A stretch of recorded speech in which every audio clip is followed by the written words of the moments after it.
Video you'll find that we'll go through how to factorise in your CAS quite quickly, right, by using the set menus. So if we go menu, calculator, and we go menu again, and we hit algebra, and what we want to use, of course, is factor. That's what we want to start with. And what we can do is factorise by coming out with factors like the highest common factor of two elements, like 4 times x plus 8, and hit enter, and it will come out with the common factor and the highest common factor. So we can do the same thing for perfect square rule by doing x squared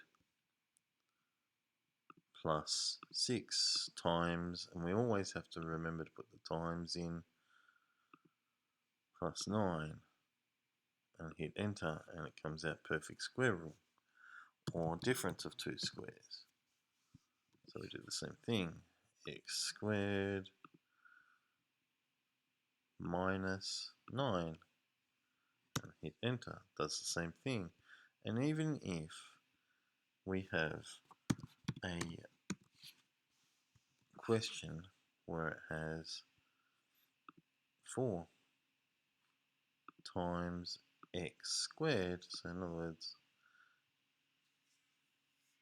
when a is greater than 1, we can do the same thing.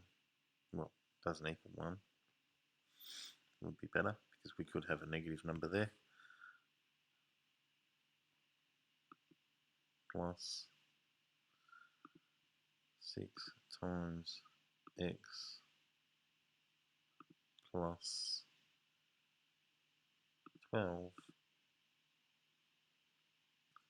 hit enter, and in this case it takes out the highest common factor and then realizes, oh, I can't use the perfect square rule, I can't find any factors of this, so it will come out like that.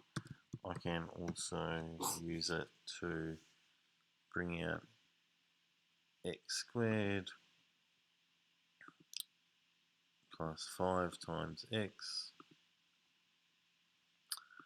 plus 6, and it will also factorise, even though it's not, it's not doing perfect square rule or common dots or highest common factor.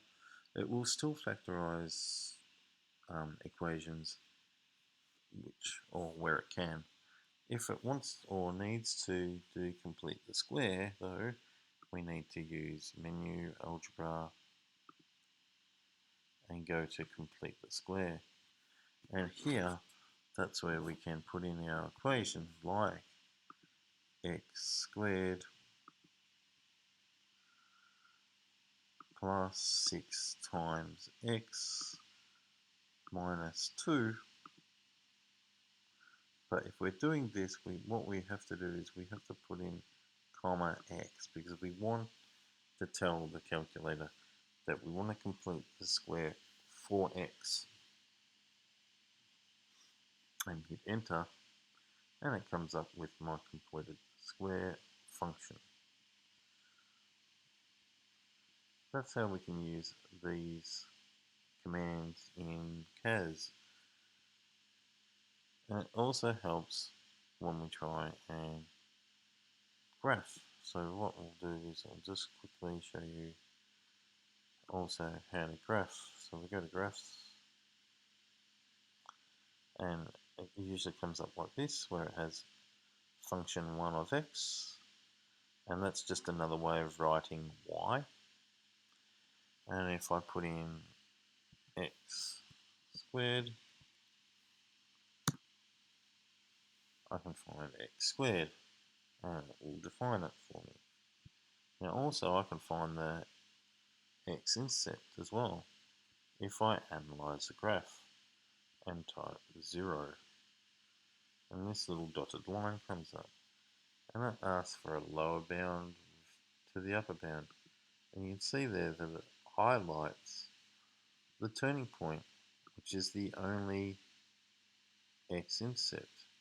Now if I wanted to add a new graph, I'd go menu, new function. And now it says f2 of x. So in other words, it's saying this is the second graph that I'm putting on this axis. And what I want to do is I want to put in x to the power of 2 minus 5. Oops. And if we have minus 5, what do you think would happen? Do you think it would go up, down, left or right? Because it's still x squared, so it's still this blue graph. Well, which direction do you think it might go? Now we know from class that our normal quadratic functions have ax squared plus bx plus c, and c is always our y-intercept. So we don't have a combination of the number and x here, but we do have this function, so this part of the function must be the y-intercept. So it must pass through -5 somehow, this graph. Now if I did difference of two squares and factorised it, providing the null law, and we'll discuss the null law in class, then my two intercepts would be the negative square root 5 and positive square root 5. Now if I graph it, there's my graph and it goes through -5. Now again, if I wanted the x-intercept, I've got this graph, my second graph, which is x squared minus 5. I want to find the x-intercepts, so I go menu, analyze graph, 0, and I want to click on this graph. And it says, oh, lower bound.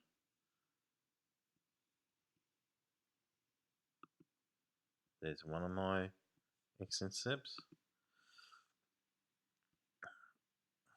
Analyze graph, 0, this graph, and there's my other x-intercept.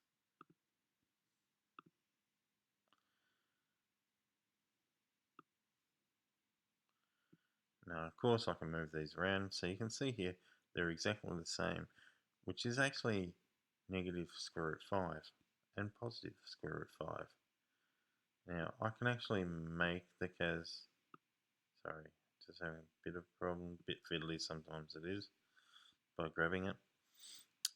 But I can also make these into actually exact values by having my settings in my CAS at exact, and it will show up exact value, so it'll come up with negative square root 5 and positive square root 5, and I can show you that a little bit later.